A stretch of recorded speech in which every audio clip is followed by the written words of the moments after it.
പുതിയൊരു വീഡിയോയിലേക്ക് എല്ലാവർക്കും സ്വാഗതം. നവ്യാനെയും കുഞ്ഞിനെയൊക്കെ റൂമിലേക്ക് ആക്കിയ ശേഷം കനകയാണെങ്കിലും കുഞ്ഞിനെ കയ്യിലെടുത്ത് ഇങ്ങനെ കുഞ്ഞിനോട് ഓരോന്നൊക്കെ ചോദിച്ചിട്ട് പിന്നീട് നവ്യയുടെ അടുത്ത് തന്നെ കിടത്തി കൊടുക്കുന്നുണ്ട് കേട്ടോ. മോൻ അമ്മയുടെ അടുത്ത് തന്നെ കിടന്നു എന്ന് പറഞ്ഞിട്ട് നവ്യയുടെ അടുത്തേക്ക് അങ്ങ് കിടത്തി കൊടുക്കുകയാണ്. അതിനുശേഷം നവ്യ ചോദിക്കുന്നുണ്ടായിരുന്നു അബി എവിടെയെന്ന് ചോദിക്കും. അപ്പോൾ അബി ഒന്ന് പുറത്തേക്ക് പോയതാണ് എന്ന് പറയും കേട്ടോ. അപ്പോൾ ഞങ്ങൾ ഇങ്ങോട്ട് കയറിയ ശേഷമാണ് അബി ഒന്ന് പുറത്തേക്ക് നിന്നതെന്ന് നയന പറയുകയാണ്. ഇപ്പോൾ ചേച്ചിയുടെ ടെൻഷനൊക്കെ മാറിയല്ലോ, കുഞ്ഞുണ്ടായി കഴിഞ്ഞാൽ കുഞ്ഞിനെ അംഗീകരിക്കുമോ അബി എന്നൊക്കെ ആയിരുന്നല്ലോ ചേച്ചിയുടെ പേടി. ഇപ്പോൾ അതൊന്നും ഇല്ലല്ലോ, ചേച്ചീനെ 7ാം മാസത്തിൽ നമ്മുടെ വീട്ടിലേക്ക് കൊണ്ടുവന്നിട്ടുണ്ടെങ്കിൽ അബി അങ്ങോട്ട് തിരിഞ്ഞു നോക്കില്ല എന്നൊക്കെ അല്ലായിരുന്നോ ചേച്ചി പറഞ്ഞിരുന്നത്. ഇപ്പോൾ ഇങ്ങനെ അതൊക്കെ മാറ്റിക്കൊണ്ട് എല്ലാ ദിവസവും ചേച്ചിനെ കാണാനൊക്കെ അബി വരാറില്ലായിരുന്നോ എന്നൊക്കെ ഇങ്ങനെ പറയും. അപ്പം അതൊക്കെ ഒരു വലിയ ആശ്വാസം തന്നെയായിരുന്നു എന്ന് നവി പറയുകയാണ് കേട്ടോ. ഇനിയിപ്പോൾ അവൻ്റെ അമ്മയുടെ ഉപദേശം കേട്ട് അവൻ്റെ സ്വഭാവം മാറാതിരുന്നാൽ മതിയായിരുന്നു എന്നും കൂടെ പറയുന്നുണ്ട്.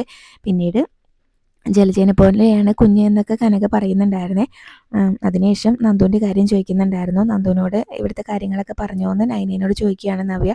അപ്പോൾ ഇവിടുത്തെ കാര്യങ്ങളൊക്കെ പറഞ്ഞിട്ടുണ്ടായിരുന്നു, ഇനിയിപ്പോൾ രാത്രി വിളിക്കാമെന്ന് പറഞ്ഞിട്ടുണ്ട് ഞാനെന്ന് പറയും കേട്ടോ. പിന്നീട് നന്ദു ട്രെയിനിങ് ക്യാമ്പിലേക്ക് പോയത് വലിയൊരു ആശ്വാസമാണെന്നൊക്കെ കനക പറയുകയാണ്. അതാവുമ്പോൾ അനീനെ കാണാനൊന്നും പറ്റില്ലല്ലോ, അതുകൊണ്ട് തന്നെ നന്ദുവിൻ്റെ മനസ്സിൽ നിന്ന് അനി അങ്ങ് പോയിക്കോളും കുറേ കാണാതാവുമ്പോൾ എന്നൊക്കെയാണ് കേട്ടോ പറയുന്നത്. അപ്പോൾ അനിമോനാണെങ്കിലും അതുപോലെ തന്നെ നന്ദുവിനെ കാണാൻ പറ്റാതായിട്ടുണ്ടെങ്കിൽ അങ്ങ് അനിമോൻ്റെ മനസ്സിൽ നിന്ന് നന്ദു പോകുമെന്ന് പറയുമ്പോൾ നയന പറയുന്നുണ്ടായിരുന്നു രണ്ടാമത് പറഞ്ഞ കാര്യം നടക്കുമെന്ന് എനിക്കറിയില്ല, അനി അനാമികയും തമ്മിൽ ഇപ്പോഴും ഇങ്ങനെ വഴക്കും കാര്യങ്ങളൊക്കെ തന്നെയാണല്ലോ, അതുകൊണ്ട് അത് മാറുന്നു എനിക്ക് തോന്നുന്നില്ല എന്ന് പറയുന്നുണ്ടായിരുന്നു.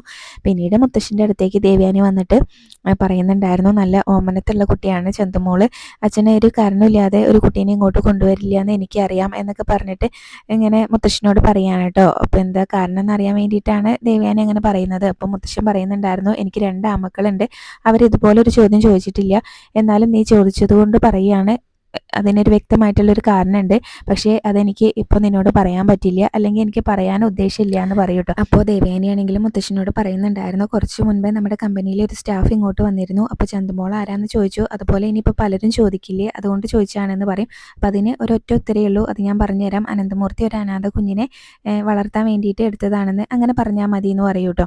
ഇനിയിപ്പോൾ നിനക്കൊരു പേരക്കുട്ടി ഉണ്ടായാലും ആദ്യത്തെ പേരക്കുട്ടി ചന്തുമോൾ തന്നെ ആണ് എന്നുള്ളതിൽ അങ്ങ് പറഞ്ഞാൽ മതി എന്നൊക്കെ ഇങ്ങനെ പറഞ്ഞിട്ട് അതിനെ നന്നായിട്ട് സ്നേഹിക്കണം എന്നൊക്കെ പറഞ്ഞു കൊടുക്കുകയാണ്. അപ്പോൾ ദേവയാനിക്ക് അതിൽ സന്തോഷം മാത്രമേ ഉള്ളൂ കേട്ടോ. അപ്പോൾ എനിക്ക് മോളെ സ്നേഹിക്കുന്നതിൽ സന്തോഷം മാത്രമേ ഉള്ളൂ എന്ന് പറയുകയാണ്. അപ്പോൾ നയനയും അതുപോലെ തന്നെ ചന്തുമോളായിട്ട് നന്നായിട്ട് അടുത്ത കാര്യമൊക്കെ മുത്തശ്ശനോട് പറയുന്നുണ്ടായിരുന്നു. അതൊക്കെ പറഞ്ഞ് ദേവയാനി അവിടെ നിന്ന് അങ്ങ് പോരുകയും ചെയ്യുന്നുണ്ട്. പിന്നീട് അബിയും ജ്വല്ലറിയിലെ പണിക്കാരനും കൂടെ സംസാരിക്കുകയാണ് കേട്ടോ. അപ്പോൾ മുത്തശ്ശൻ ഇങ്ങനെ അയാളെ വിളിച്ചിട്ടുണ്ടായിരുന്നു. അപ്പോൾ എന്തൊക്കെയോ കള്ളങ്ങൾ പറഞ്ഞാണ് രക്ഷപ്പെട്ടത്.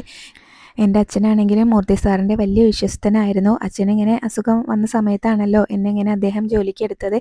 അപ്പോൾ അദ്ദേഹത്തിനോട് ഞാൻ ഇങ്ങനെ കള്ളം പറയാന്ന് വെച്ചാൽ എന്നൊക്കെ പറഞ്ഞിട്ടാണ് കേട്ടോ പറയുന്നത്. ഇനിയിപ്പോൾ മൂർത്തി സാർ എൻ്റെ മുന്നിൽ വന്ന് നിന്ന് എന്തെങ്കിലും ചോദിച്ചിട്ടുണ്ടെങ്കിൽ ഞാൻ അറിയാതെ എങ്ങാനും കള്ളം പറഞ്ഞു പോവും എന്ന് പറയുകയാണ്. നമ്മുടെ കമ്പനിയിൽ ഇപ്പോഴും മൂർത്തി സാർ ഒന്ന് നേരെ നോക്കിയിട്ടുണ്ടെങ്കിൽ തല താഴ്ത്തി നിൽക്കുന്നവരാണുള്ളത്. അപ്പോൾ അങ്ങനെ ഇങ്ങനെ സംഭവിച്ചിട്ടുണ്ടെങ്കിൽ എന്തെങ്കിലുമൊക്കെ പറഞ്ഞു പോവും എന്നുള്ള പേടി അയാൾക്കുണ്ട് കേട്ടോ. അപ്പോൾ അതുകൊണ്ട് തന്നെ അബി പറയുന്നുണ്ടായിരുന്നു ഒന്നും പറയാൻ നിൽക്കണ്ട, അങ്ങനെ എന്തെങ്കിലും പറഞ്ഞിട്ടുണ്ടെങ്കിൽ നിന്നെ ഞാൻ ജീവനോടെ വെച്ചേക്കില്ല, അല്ലെങ്കിൽ ഞാൻ പറയുന്ന പോലെ നിന്നിട്ടുണ്ടെങ്കിൽ നിനക്കും അതിൻ്റെ നേട്ടം കിട്ടും എന്നൊക്കെ പറയാണ്ട്. പക്ഷേ അയാൾക്കൊരു വിഷമമുണ്ട് കേട്ടോ മുത്തശ്ശനോട് കള്ളം പറയുന്നതിലേക്ക്. അപ്പോൾ അതൊക്കെ അബിനോട് പറയുന്ന സമയത്തും അബി പറയുന്നുണ്ടായിരുന്നു അങ്ങനെ എന്തെങ്കിലുമൊക്കെ വിളിച്ച് പറഞ്ഞിട്ടുണ്ടെങ്കിൽ പിന്നെ നിന്നെ ഞാൻ വെച്ചേക്കില്ല എന്ന് പറഞ്ഞ് അയാളെ ഭീഷണിപ്പെടുത്തുന്നുണ്ടായിരുന്നു. ഞാൻ പറഞ്ഞ പോലെ നിന്നിട്ടുണ്ടെങ്കിൽ അതിൻ്റെ നേട്ടം തനിക്കും ഉണ്ടാവും എന്നൊക്കെ പറഞ്ഞ് അയാളെ ഭീഷണിപ്പെടുത്തി അങ്ങ് നിർത്തുന്നുണ്ടായിരുന്നു. പിന്നീട് അത് മാത്രമല്ല മുത്തശ്ശന് ഇപ്പോൾ ഒരു രോഗമൊക്കെ ഉണ്ടല്ലോ, അയാളെ പേടിക്കേണ്ട കാര്യമില്ല എന്നൊക്കെ തന്നെയാണ് അബി അയാളോട് പറഞ്ഞു കൊടുക്കുന്നത്. അതിനുശേഷം പിന്നീട് നയനയും അതുപോലെ തന്നെ കനകയൊക്കെ കുഞ്ഞിനെ കളിപ്പിച്ചുകൊണ്ടിരിക്കുമ്പോൾ അബി അങ്ങോട്ട് വരുന്നുണ്ടായിരുന്നു. അപ്പോൾ അബി വരുമ്പോൾ അവർ ഞങ്ങൾ പുറത്തേക്ക് നിൽക്കുക, നിങ്ങൾ സംസാരിക്കുക പറഞ്ഞിട്ട് അവിടുന്ന് റൂമിൽ നിന്ന് അങ്ങ് പുറത്തേക്ക് പോവാണ്. പിന്നീട് കുഞ്ഞിനെ നോക്കാനായിട്ട് അബീനോട് പറയുന്നുണ്ടായിരുന്നു കേട്ടോ, കണ്ടോടാ നിൻ്റെ കുഞ്ഞിനെ എന്ന് പറഞ്ഞിട്ട് അങ്ങനെ ചിരിച്ചുകൊണ്ട് പറയുകയാണ്. അപ്പോൾ അബിയാണെങ്കിലും കുഞ്ഞിനെ ഇങ്ങനെ നോക്കി നിൽക്കുന്നുണ്ട്. അതിനുശേഷം പറയും അമ്മയുടെ അതേപോലെ തന്നെയാണല്ലോ കുഞ്ഞും എന്ന് പറയും കേട്ടോ, അമ്മയുടെ മുഖഛായയാണുള്ളതെന്ന് പറയുന്നുണ്ടായിരുന്നു. അപ്പോൾ നയനയും കനകയൊക്കെ അത് പറയുന്നുണ്ടായിരുന്നു കേട്ടോ, ജലജയുടെ അതുപോലെ തന്നെയാണ് കുട്ടി എന്ന് പറയുന്നുണ്ടായിരുന്നു. അതിനുശേഷം അബി പറയുകയാണ് നമ്മുടെ കുഞ്ഞ് ഭാഗ്യം കൊണ്ട് വന്നിട്ടുള്ള കുഞ്ഞാണ് എന്ന് പറയും. അപ്പോൾ അതെന്താണെന്ന് ചോദിക്കുമ്പോൾ ഞാൻ വേറൊരു ശമ്പളക്കാരനായിരുന്നല്ലോ നമ്മുടെ കമ്പനിയിൽ, ഇപ്പോൾ ഒരു ബ്രാഞ്ചിൻ്റെ ചുമതല എന്നെ ഏൽപ്പിക്കാമെന്ന് മുത്തശ്ശനും ആദർശേട്ടനൊക്കെ സമ്മതിച്ചിട്ടുണ്ട് എന്ന് പറയും കേട്ടോ.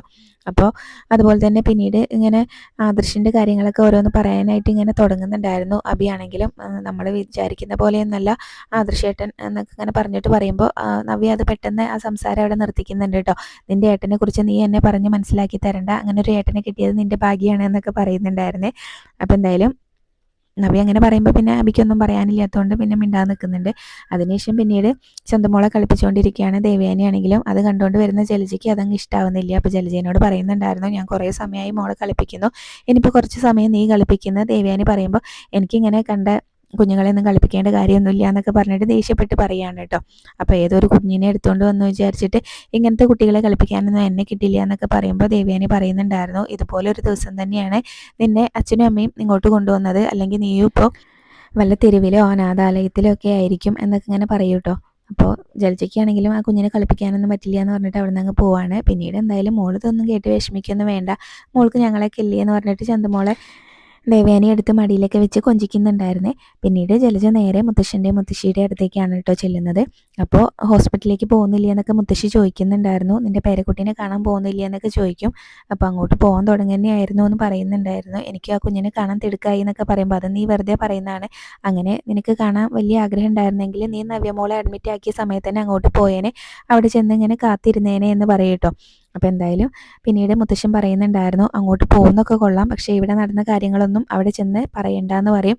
അപ്പോൾ അത് പറയേണ്ട സമയത്ത് ഞങ്ങൾ തന്നെ പറഞ്ഞോളാം എന്ന് പറയുന്നുണ്ടായിരുന്നു. ഇനിയിപ്പോൾ അതെങ്ങാനും പറഞ്ഞിട്ടുണ്ടെങ്കിൽ പിന്നെ നിന്നെ ഈ വീട്ടിലേക്ക് കയറ്റില്ല എന്ന് പറയുകയാണ് കേട്ടോ മുത്തശ്ശനാണെങ്കിലും ജലജേനോട്. അപ്പോൾ ഞാനൊന്നും പറയാൻ പോകുന്നില്ല എന്ന് ജലജയും പറയുന്നുണ്ടായിരുന്നു. എന്തായാലും ഞാൻ പോയിട്ട് വരാമെന്ന് പറയുമ്പോൾ പെട്ടെന്നൊന്നും തിരിച്ചു വരണ്ട, കനകയല്ലേ ഇത്രയും സമയം നവ്യനെ നോക്കിയിരുന്നത്, ഇനിയിപ്പോൾ കുറച്ച് സമയം നീ കൂട്ടിയിരുന്നോ, എന്നിട്ടൊക്കെ തിരിച്ചു വന്നാൽ മതി എന്ന് പറഞ്ഞിട്ടാണ് കേട്ടോ ജലജേനെ അവിടെ നിന്ന് പറഞ്ഞയക്കുന്നത്.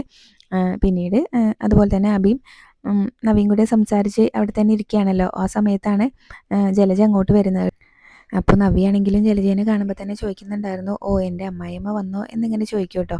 അപ്പോൾ കനകേനെയും നയനേനൊന്നും അവിടെ കാണാനില്ലാത്തതുകൊണ്ട് തന്നെ നിൻ്റെ അമ്മയും അനിയത്തിക്ക് എവിടെയെന്ന് ചോദിക്കുന്നുണ്ടായിരുന്നു. അവർ ഇത്രയും സമയം ഇവിടെ ഉണ്ടായിരുന്നു, അബി ഇങ്ങോട്ട് കയറിയ ശേഷം അവരൊന്ന് പുറത്തേക്ക് പോയതാണ്, അവർ ക്യാൻറ്റീനിൽ എങ്ങാനും കാണും എന്ന് പറയുകയാണ് കേട്ടോ. പിന്നീട് നവ്യ ഓരോന്നിങ്ങനെ പറയുന്ന സമയത്തും ജലജയാണെങ്കിലും അതിനുള്ള മറുപടിയൊക്കെ അപ്പം ഇങ്ങനെ കൊടുക്കുന്നുണ്ട്.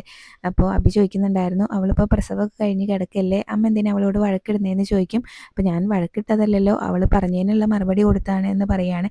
പിന്നീട് അബി പറയുന്നുണ്ടായിരുന്നു, അമ്മയുടെ പോലെ തന്നെയാണ് മോനെ എന്ന് പറയുമ്പോൾ ജലജയ്ക്ക് അതങ്ങ് ഇഷ്ടപ്പെടുന്നില്ല കേട്ടോ. അപ്പോൾ ജലജ കുഞ്ഞിനെ നോക്കിയിട്ട് പറയുന്നുണ്ടായിരുന്നു, അബീൻ്റെയും ജലജയുടെ ഒന്നും മുഖച്ഛായ ഇല്ല എന്നാണ് കേട്ടോ പറയുന്നത്. അപ്പോൾ നവ്യ പറയുന്നുണ്ടായിരുന്നു, എന്തായാലും ഇവിടെ വരെ വന്നതല്ലേ, ഇവിടെ നല്ലൊരു കണ്ണ് ഡോക്ടറെ കാണിച്ചോ എന്ന് പറയാണ്, കാഴ്ചയ്ക്ക് എന്തോ കുഴപ്പമുണ്ട് എന്ന് പറയൂ കേട്ടോ.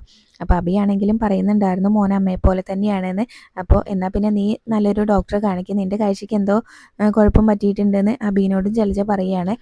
അതിനുശേഷമാണെങ്കിൽ നവ്യനോട് ജലജ ചോദിക്കുന്നുണ്ടായിരുന്നു, നിന്നോട് നിൻ്റെ അനിയത്തി എന്തെങ്കിലും പറഞ്ഞിരുന്നോ എന്ന് ചോദിക്കും കേട്ടോ. അപ്പോൾ അങ്ങനെ ചോദിക്കുന്നതിൽ എന്തോ ഒരു കുഴപ്പമുണ്ടല്ലോ, അവൾ എന്ത് പറയാനാ എന്നൊക്കെ ഇങ്ങനെ നവ്യ ഒരു സംശയത്തോടുകൂടി ജലജനോട് ചോദിക്കുമ്പോൾ ഒന്നുമില്ല, ഇപ്പോൾ കാര്യങ്ങളൊക്കെ നല്ല സ്മൂത്തായിട്ട് പോയിക്കൊണ്ടിരിക്കുകയാണ്, അങ്ങനെ തന്നെ അങ്ങ് പോകട്ടെ എന്ന് പറഞ്ഞിട്ട് ജലജയാണെങ്കിലും മനസ്സിലിങ്ങനെ ഓർക്കുന്നത്, നീ 28 കഴിഞ്ഞ് കുഞ്ഞിനെയും കൊണ്ട് അങ്ങോട്ട് വാ, നിനക്ക് നല്ലൊരു പണി അവിടെ വെച്ചിട്ടുണ്ട് എന്നിങ്ങനെ മനസ്സിൽ ഓർത്തുകൊണ്ട് നിൽക്കുന്ന ജലജനെയും കാണിച്ചുകൊണ്ടാണ് ഇന്നത്തെ എപ്പിസോഡ് അവസാനിച്ചിട്ടുള്ളത്.